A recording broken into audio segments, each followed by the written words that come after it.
Bonjour, on va essayer de gagner du temps. Donc, je suis Gilles Nussbaum, je suis médecin journaliste. Et je vais tout de suite déclarer mes conflits d'intérêts, parce que j'ai travaillé avec Pascal à peu près plus de 10 ans. Donc, il y a de gros conflits d'intérêts dans notre séquence. D'ailleurs, comment fait-on, bonjour Patrice, comment fait-on pour travailler avec Pascal, pour rédiger un livre? Comment vous avez procédé?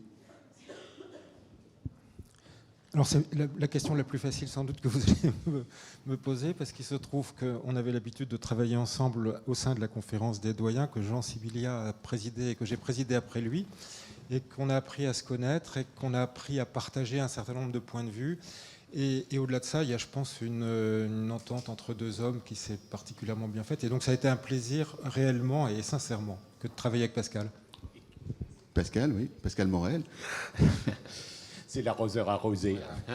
Et rien n'était préparé, il n'y a pas vraiment de conflit d'intérêt, parce que je n'ai pas demandé à Gilles Nussbaum ce qu'il a pensé de notre livre, et je ne lui ai pas demandé est-ce que tu pourrais, ce que quand même il arrive très souvent que nous font les experts, que nous interrogeons, qui nous disent tu pourrais pas, vous ne pourriez pas nous donner quelques pistes sur les questions que vous allez nous poser. Alors moi, ce que je pense de Patrice Diot, de la manière dont vous avez travaillé et rédigé alors moi, ensemble. sur lui, d'abord, il est un homme très agréable, évidemment un peu impressionnant au départ, professeur d'université, chercheur, etc., doyen de la faculté. Mais en fait, c'est pas vraiment un mandarin, contrairement à ce que je pouvais penser au départ. Non, c'est un type très simple. Et en fait, on a pensé, lui et moi, qu'il y avait une urgence à essayer de faire quelque chose. En fonction, finalement, alors je vais parler pour moi, tu parleras pour toi, mais du fait que depuis 20 ans et au moins une quinzaine d'années avec toi, on regarde le système de santé évoluer et que l'on n'a pas nécessairement tout vu, tout compris des problèmes qu'il pouvait y avoir. Et donc on a voulu aller ensemble. Alors justement, vous dressez un sombre constat du système de santé français. Alors rapidement, comment en est-on arrivé là? D'abord, je pense qu'il n'est pas aussi sombre que ça, et surtout, il débouche sur des propositions moi j'ai l'impression qu'on peut rebondir pour introduire ce qu'on a écrit dans ce livre sur ce qu'on a entendu ce matin, qui m'a beaucoup frappé. Il y avait un enthousiasme, il y avait un optimisme dans tout ce qui a été raconté autour de sujets qui finalement paraissent pas si évidents que ça. Donc on voit bien qu'il y a des choses qui sont en train de se passer en ce moment. Ça, c'est une des raisons pour lesquelles on avait envie d'écrire. Mais après, il y a une réalité quand même, il ne faut pas se cacher derrière son petit doigt, qui est que... Alors, des crises en crise au niveau international, mais effectivement, en France, on les a enchaînées. Pascal repart souvent de la crise du sang contaminé. Il y a eu la canicule de 2003, il y a eu les attentats du Bataclan, où on s'est aperçu qu'on n'était pas si bien préparé que ça. Il y a eu le Covid. Et puis, il y a, pardon de le dire, mais le déclassement de notre médecine depuis les années 2000. Ce matin, j'entendais, on a un des meilleurs systèmes de santé du monde. Peut-être, oui.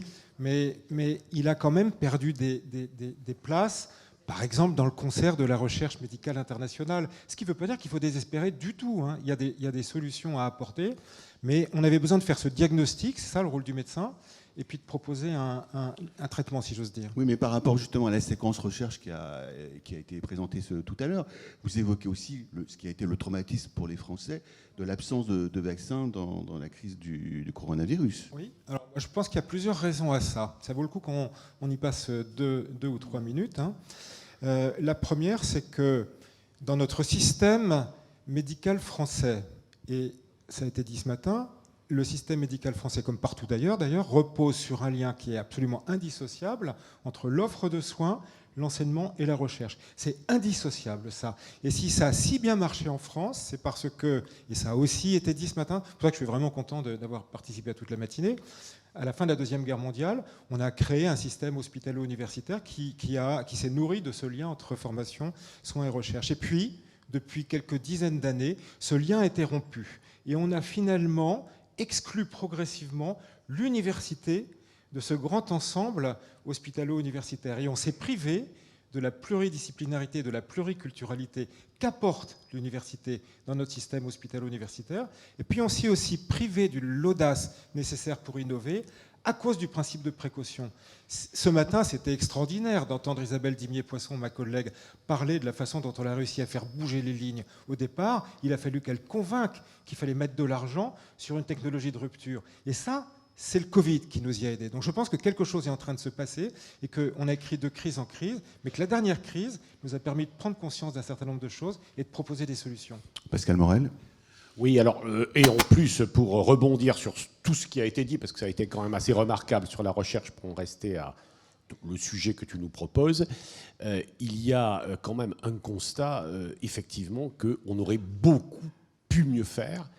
Et ça a été un traumatisme terrible. Ça a été un traumatisme pour les médecins, sans doute, indiscutablement, pour les chercheurs qui ont été sans doute fâchés de ne pas avoir été là où il fallait, au bon moment. D'ailleurs, entre nous soit dit, sur le plan politique, certains l'ont payé quand même très cher, hein, notamment à l'INSERM, parce qu'on avait des responsables de l'INSERM, on leur a fait, dans une certaine mesure, payer. Mais alors, le journaliste, ça a été encore pire, parce qu'on se dit, je pense que tu te l'as dit, on s'appelait très souvent dans cette crise-là, et on se disait sans arrêt, mais enfin, comment nous, on n'a pas vu ça? Enfin, pourquoi on ne l'a pas dit? Pourquoi on ne l'a pas vu? Alors que nous avions la prétention d'être évidemment les meilleurs journalistes du monde. Oui, mais j'ai eu, par exemple, moi, beaucoup de difficultés à trouver ne serait-ce qu'un spécialiste de l'ARN messager au tout début de la crise. Il n'y en avait franchement pas beaucoup en France. Alors, pour revenir sur ce que dit Patrice, j'ai trouvé que Guillaume Cano, c'est encore plus édifiant. Il a fait ses recherches totalement par hasard. Donc, il a pris vraiment des risques. Et à mon avis, il a pris des risques considérables. Je lui ai demandé, mais vous n'êtes plus néphrologue? Non. Enfin, il a abandonné même sa spécialité. Alors, je ne sais pas s'il n'avait pas été aussi excellent qu'il l'est, probablement sa carrière, il prenait beaucoup de risques pour lui-même, faire courir des risques à son équipe, et dans le fond, pour lui-même et sa carrière, non? Alors peut-être, mais j'aurais quand même qu'on revienne sur votre livre, si tu le permets. Vous donnez aussi, en tant que doyen de la faculté de Tours, je trouve un exemple vibrant du rôle des médecins généralistes lorsqu'ils sont absents. C'est-à-dire, vous citez une absence de l'Observatoire régional qui montre l'augmentation des risques de cancer et d'alcoolisme, avec une corrélation vraiment totale avec le nombre de cas et la réduction du nombre de médecins. Alors dans ce livre, j'ai pris souvent l'exemple de ce que j'observe dans ma région, la région Centre-Val de Loire, qui est un désert médical particulièrement anxiogène pour l'ensemble de la population. Et vous avez raison, la traduction, c'est quand même une dégradation importante de la santé de nos concitoyens. Donc on a un enjeu de fidélisation, de formation des médecins, mais on a aussi un enjeu et ça c'est un enjeu national, de reconsidération du rôle de chacun. Je pense que notre santé publique aujourd'hui est trop vue par des médecins, par des offreurs de soins, soit professionnels de santé, soit administrateurs de santé, etc. Quand on parle de prévention, finalement, on est sur des sujets qui sont des sujets essentiellement sociétaux, dont les médecins ne sont pas forcément les meilleurs experts. La valeur ajoutée du médecin dans le système de santé, c'est l'établissement d'un diagnostic. Vous voyez ? Et je ne suis pas certain, moi, qu'en matière de prévention, les médecins soient les mieux placés, puisqu'on doit être en amont du diagnostic et, si possible, en amont d'ailleurs de l'irruption de la maladie. Donc, effectivement, on a ce problème de dégradation de la qualité de la santé dans la région qui nécessite, de mon point de vue, de reconcevoir le partage des responsabilités, en particulier avec les nouveaux métiers, les infirmiers de pratique avancée, qui, dans ma région, s'installent, mais n'arrivent pas à vivre faute de partage des tâches par le corps médical, qui pourtant se dit débordé. Vous voyez ? Et puis, on a un problème aussi qui est que nous manquons cruellement dans cette région, dans d'autres régions aussi, de médecins spécialistes. Et que, par exemple, dans le département de l'Indre, dans la ville de préfecture de l'Indre, qui est Châteauroux, il reste un cardiologue de ma génération. Comment voulez-vous que des médecins généralistes aillent s'installer dans ce département, sachant qu'en cas de prise en charge d'un patient avec un syndrome coronarien, ils seront seuls avec leur stéthoscope et leur électrocardiogramme. Donc il faut aussi, je pense, être capable, et ça a été dit très bien tout à l'heure, de revoir finalement la politique de santé à l'échelle des territoires. Mais vous pensez qu'après tout ça, on peut rester optimiste ? Ah mais bien sûr, la matinée de ce matin, moi, la matinée m'a enthousiasmé. On voit bien que les progrès sont... Mais il y a quand même un fossé entre votre livre et ce qui a été dit ce matin, justement. Alors, je pense que ce dont on est en train de parler, on est dans le dur, hein, c'est l'offre de soins dans le pays. Ce qu'on sait, c'est que la constante de temps, c'est 10 à 15 ans. Donc on a 10 à 15 ans qui vont être très durs à vivre dans notre pays, au moins 10 à 15 ans, hein, parce que les projections de l'Observatoire national de la démographie des professions de santé sont fondées, on l'écrit dans le livre, sur des hypothèses de stabilité politique et sociale, je dirais, ce qui est jamais le cas. Hein. Mais on a devant nous 10 à 15 ans à traverser, avec donc des solutions pour le court terme et le moyen terme. Ce qu'on a entendu ce matin, c'est des évolutions très favorables dans le domaine de la recherche. On a des adaptations à apporter à notre modèle de formation. On a multiplié, Jean le sait bien, les réformes des études de santé sans avoir toujours à disposition les moyens dont nous avions. Les intentions étaient bonnes, mais on voit bien aujourd'hui un certain nombre de défauts qu'il faut corriger. Donc il y a beaucoup de pain sur la planche, mais ce n'est pas pour ça qu'on est pessimiste. Pascal ne doit pas l'être et je ne le suis pas.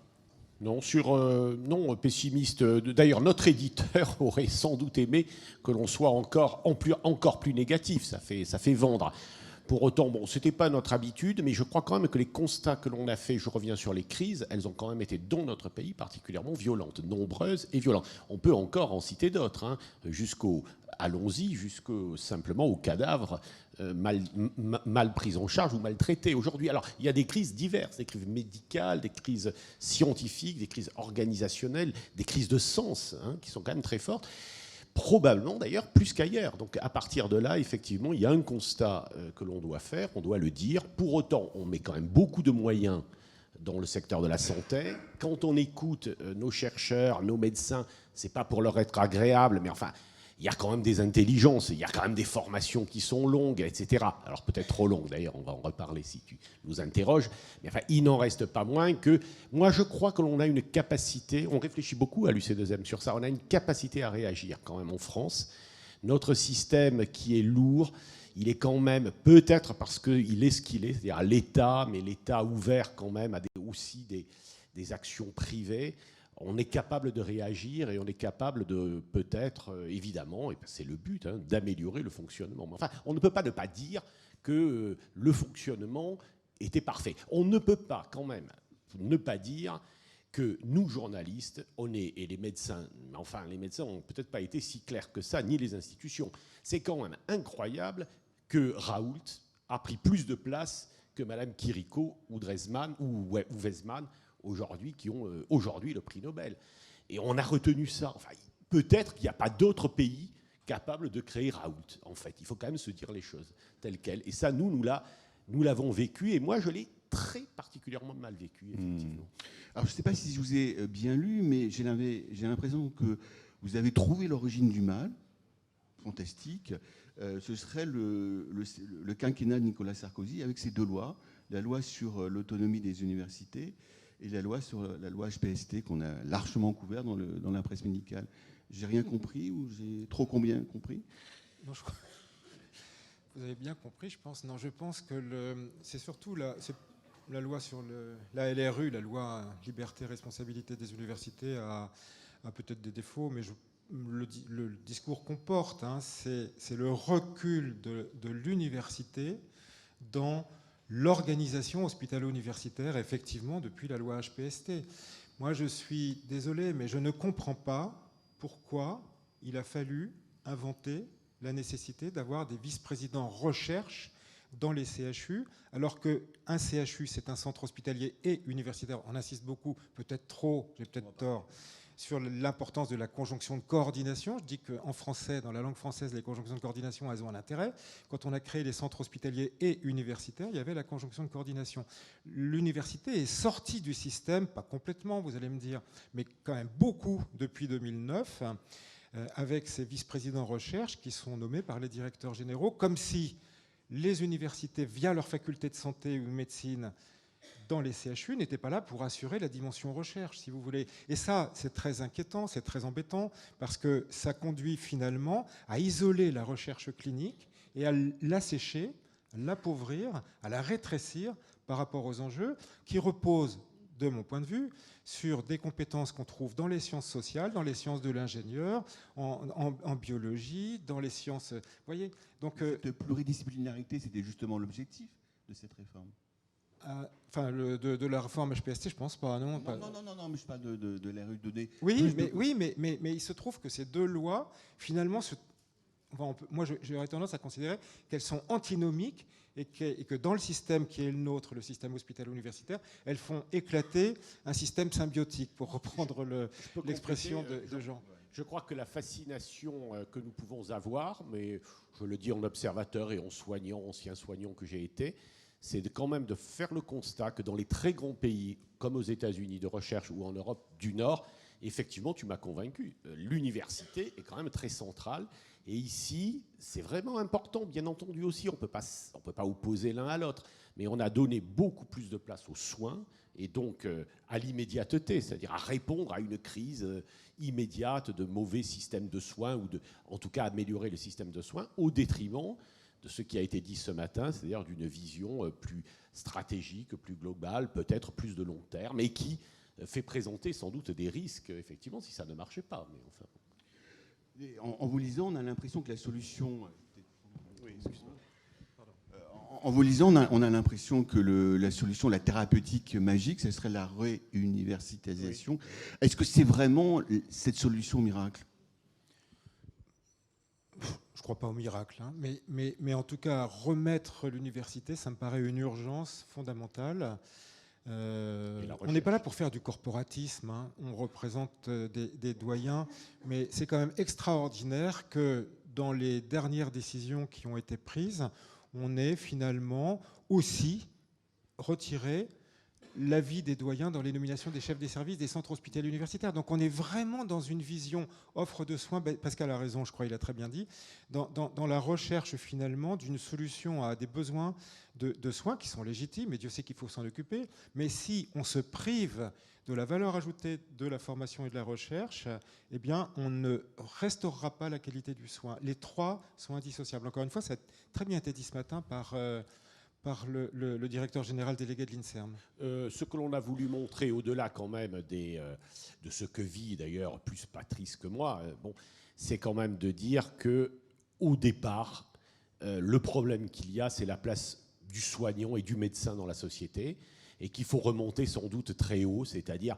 dès la formation du jeune qui va être soignant, qui va être médecin, que c'est peut-être ça le plus important, c'est-à-dire à la fois de lui redonner confiance, de lui donner envie, d'être plus bienveillant avec lui, de lui faire des formations beaucoup plus ouvertes.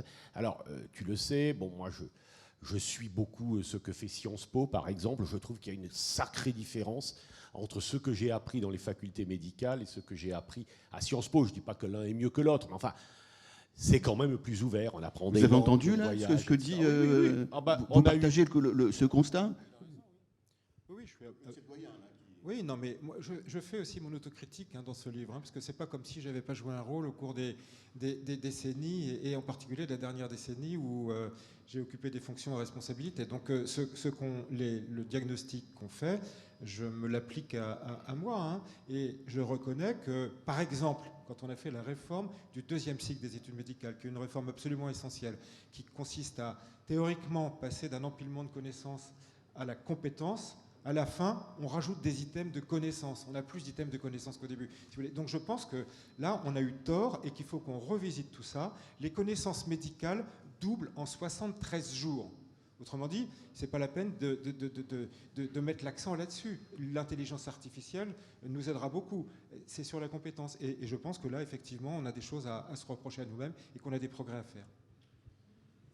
Merci beaucoup. J'aurais bien voulu qu'on évoque aussi votre concept d'expérience based medicine. Je trouve que c'est très intéressant. Mais Pascal me dit qu'il faut arrêter parce que vous avez faim.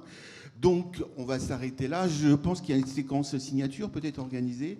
Vous avez donc, je vous présente comme on fait dans les émissions à la télé. Notre médecine est malade, soigner le mal à la racine. Séquence signature, c'est ça, Pascal ? Oui, enfin, on la fera après. Et on remercie notre éditeur, et en particulier Michel Vivorca, qui est un grand éditeur et un grand sociologue qui nous a beaucoup aidés. Merci. Bon appétit. Merci. Et merci à Gilles.